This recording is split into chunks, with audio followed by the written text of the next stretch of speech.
What's up, my precious little pack, and welcome back to Vega Conflict. I have two things to talk about today. One, my closing thoughts on the invasion, which I'll cover later, but I have something else to say. How did I advance in the game, and how can you do the same? Well, sit back and have a listen. How I advanced in the game is not a mistake or a fluke, it is actually something funny when I think about it. And in turn, you can choose to do the following or continue on as you are. But it will be a long grind to get to the top either way. Well, the grind for me was only over the course of about 6 months. And each time I was going after small pieces of tech. Alright, but without further stalling, what I did.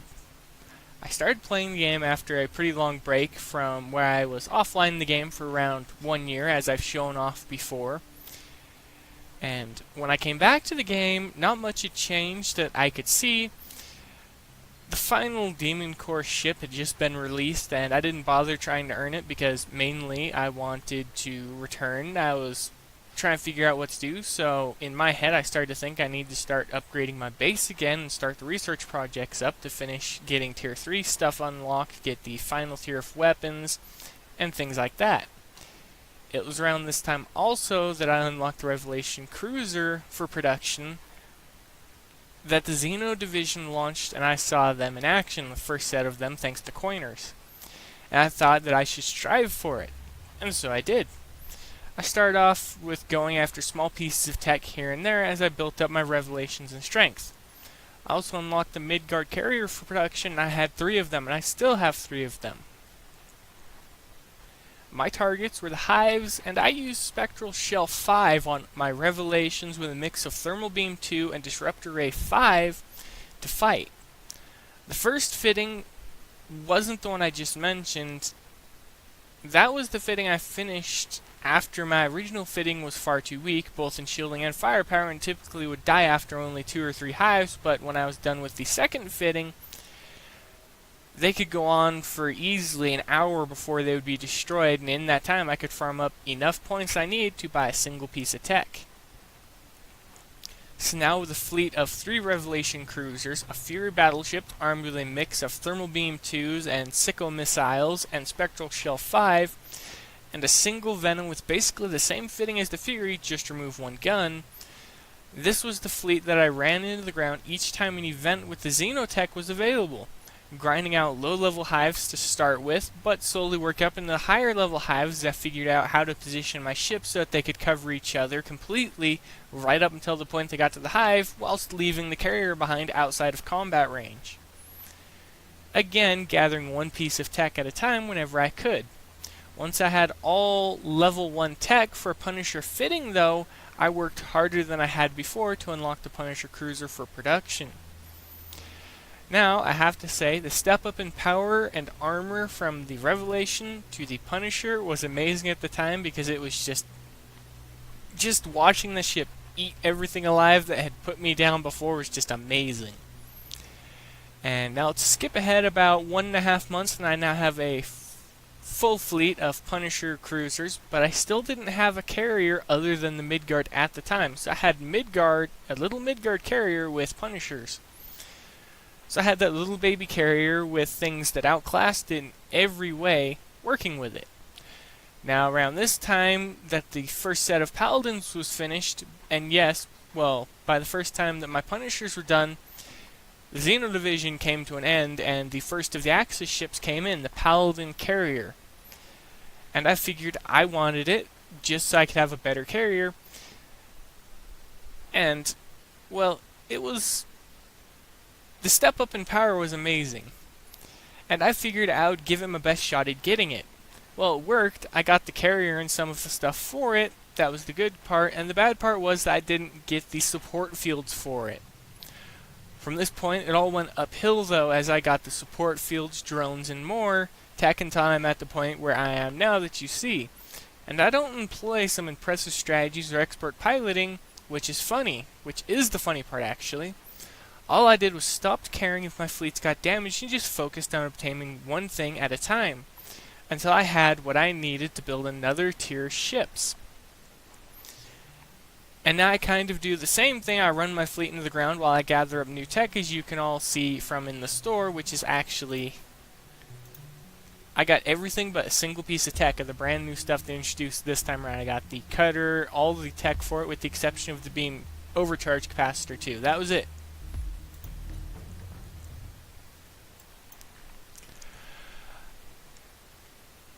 But that was the entertaining part. And now I kind of do the same thing. I run the fleets into the ground to gather this stuff, as you saw from the store, as I just showed you. And I do time some repair time, so I can play at least twice a day. And that's about it. That's all I did. To get where I was at, I literally stopped caring about repair time. And that's one of the things why I started loving my cruisers more and more. The more I put on them, the longer the repair time, but the longer they would last. And I found targets that they could hit a bunch of. So I grind out what I want over the course of an hour, and I simply log out and repair. So in short, play the way you want and get to the point where you want to be in your own time, and pay attention to how much repair time you rack up if you want to play multiple times a day to advance. But that is it. No grand strategy or impressive skills, just me not caring that I was taking damage to advance. And that's how I got where I'm at now, and I can't say that I don't do the same thing, because I do the same thing. I run my fleets hard into the ground, and it's how I get where I'm at. And if any of you want to do the same thing, the cruiser fittings were all Spectral Shield 5, and Thermal Beam 2. All stuff you could gather from in-planet target blueprints. And then researchable weaponry. As for thrusters, at the time, they only had rear thruster 3 on them, so they weren't even that fast going forwards. The simple goal of the group was just to get within the range of the hive, destroy the hive, and that was it. There was no special skills or anything like that. They were just meant to kill the hive and then leave. And now that I look back on it and think more about it, it was actually kind of funny that I advanced the way that I did so easily. Very, very easily, and very, very stupid with how entertaining it was, though. Now, had I actually recorded every single fight, the vast majority of the beginning part of me returning to the game, you will have seen me hitting alien targets and losing my fleets, but each time I lost my fleets, I paid attention, and I realized this ship needs to be a little bit further forwards, or this ship needs to be a little bit further backwards, or I need to change the fitting. And I implemented all 3 of those. I shifted where the ships were at, or I altogether changed the formation to be slightly closer to where I wanted them to be. And then I took the fittings, I changed them around, I gave them spectral shells, and they worked incredibly well. And I can't say that they were marked up, because at the time I didn't have marked up revelations, I didn't have marked up midgards, I didn't have marked up anything. I had all Mark 1 except for the Venoms and anything that was from Tier 2 marked up. But all of these ships, they weren't mark upgraded, not a single one of them was. They didn't have Thermal Beam 3s, they didn't have Reverberates, they had Spectral Shell 5, Rear Thruster 3, Focused Optics 4 or 3 at the time, and they had 1 or 2 Disruptor Rays, depending on which one I had in the middle of the fleet, and that one was actually dedicated on approach to keeping squadrons off the others. And all of these were researchable energy weapons except for the Thermal Beam 2s, but you can gather that from in-planet targets through blueprints. So, all I did was how I started playing. I paid attention to repair times, and I racked up repair times based around how often I wanted to play. So, let's say you're at school or at work and you're going to be away for, let's say, a minimum of 8 to 10 hours, and you have a fleet that has roughly 12 hours repair time, which is a fleet of a Midgard and 5 Revelations, or 3 Revelations to battleships of your choice. All heavily shielded, all heavily armed, with light armor under the shielding. And it works. You'll take the repair time, but you'll advance at your own pace. Now, time to give my thoughts on the invasion, but before I do, I actually wanted to point this out. I just logged in, got blood hammer and stuff, but this is the closing thing for the invasion event, and We've held the oligarchs' invasion back, but their plan to destroy grows more complete by the day, and our scouts saw their fleets returning from the Forsaken sector towing unfamiliar alien devices. Oh great, they're pulling stuff from the other aliens that were created from this other group. But more disturbing are the allegations leveled by Nieta. Klavic has done little to put my concerns to rest, being in turn evasive and defensive about his father's actions pre-ascension. Gifts of technology aside, have we chosen the wrong side? I have a feeling we're in the next event, we're actually going to turn our backs on Klavic, and we're going to join Naita. I'm sorry if I'm killing that name, guys, but it's a foreign name to me, simple as that.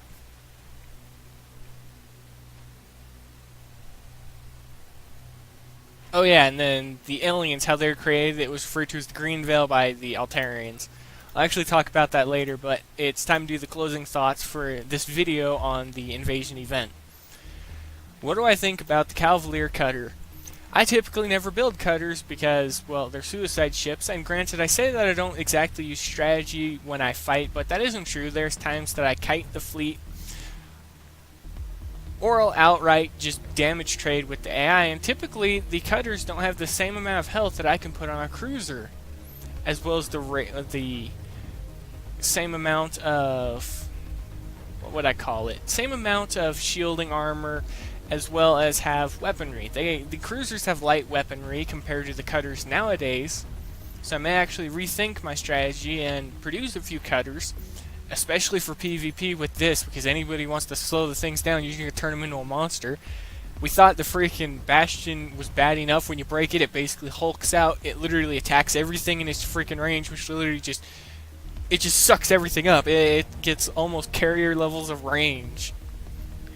And this ship basically does the same thing. You hit it with stasis, it shakes it off, it starts recharging its shields instantly at 5% per second, and it starts running you down because you give it a 50% movement speed buff. So now, you hit it with a stasis weapon, it's going to be moving faster than what it was to begin with, so it's going to be coming at you even harder and faster, just like that. And at the same time you're going to be hitting, it's going to be regenerating its shield for a few seconds. And at Mark 6, from what I saw, well, Mark 5, the highest they can go until you get the elite credit, it has 6 seconds in total time of in the stasis in this like combat mode.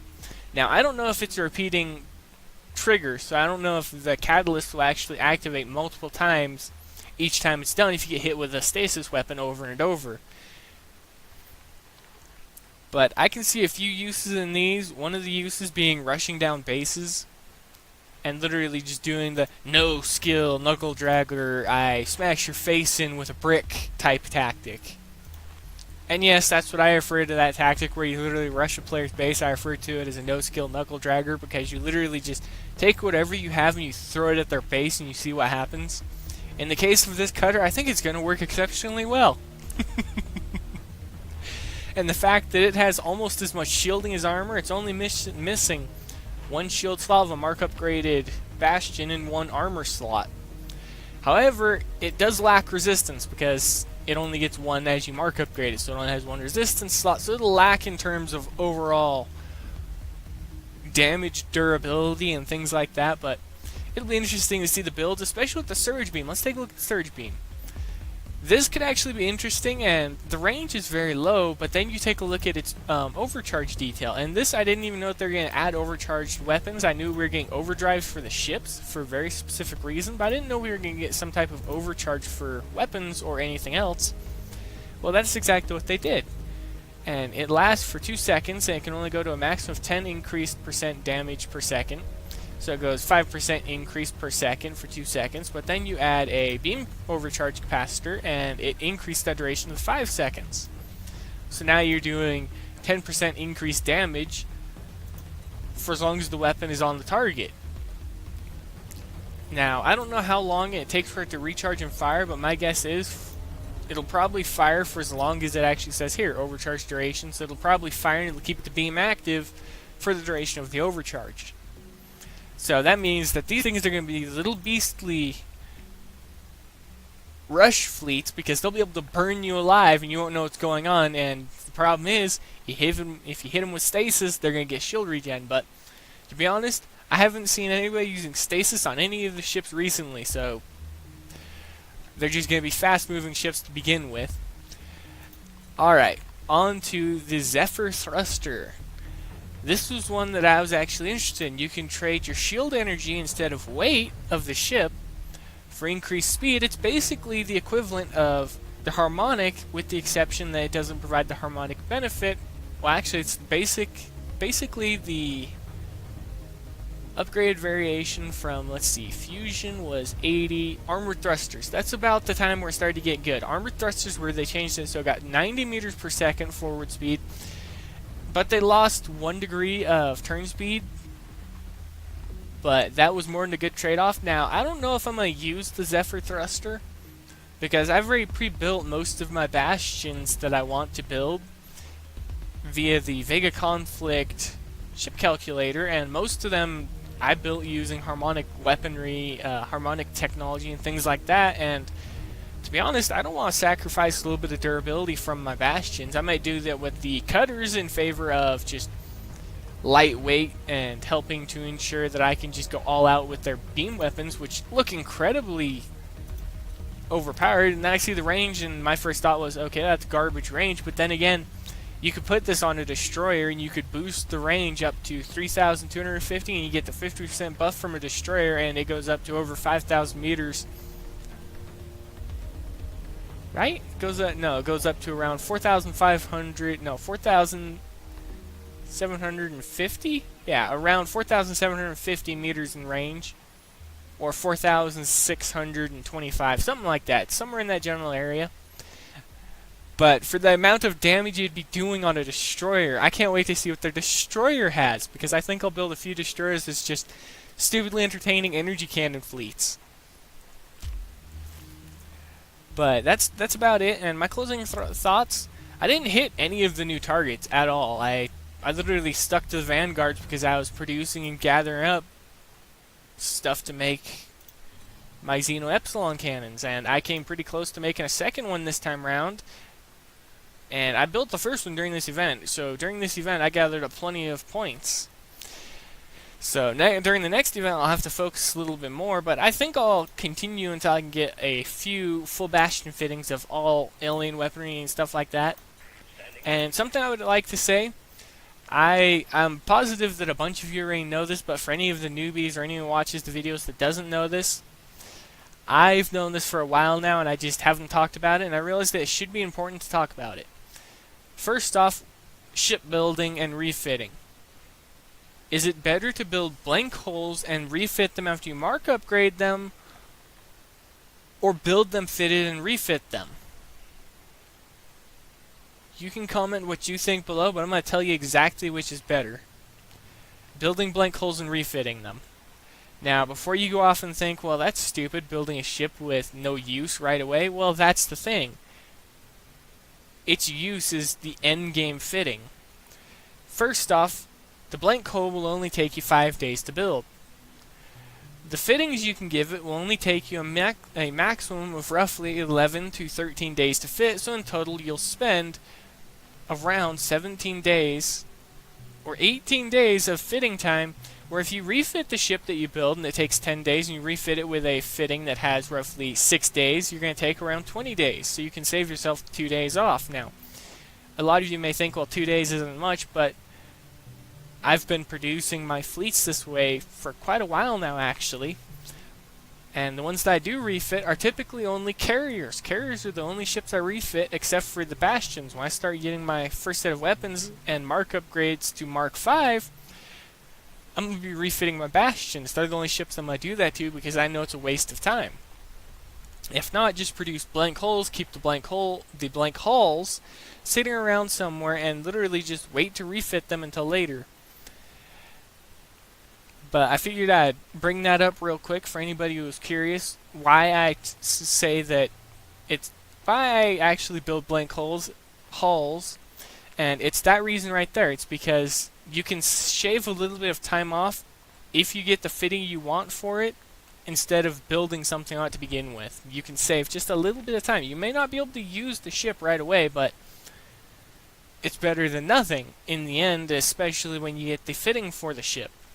And as I'm doing, I'm currently gathering up the Epsilon cannons. And it's just for my bastions. But the event overall, going back to the other idea, the event overall was decent. I see there's a story now going on with the Altarians, and it looks like we may be potentially going to the opposite side, the Oligarch side, in the next event, so that could be interesting, going from fighting red ships to fighting blue ships while we're piloting blue ships. But it'll be fun to see how it works out, and hopefully after the next event, or by the time the next set of events comes around, I'll have my next few weapons. I'm going to see what I can do about getting a few things for my bastions in between now and then. And another thing, Spectral Armor's the next one to come out. That's what I was waiting for. But there's a few things I want to talk about in a separate video that I will leave for another video. But if you have anything to talk about, if you have any fittings for any low levels or anything like that, feel free to leave them in the comments as always. If you have anything useful to say or anything highly necessary for low levels you may see as helping them advance, say so below. I may pin the comment if I find it highly useful. And as always, everybody, I'll see you later.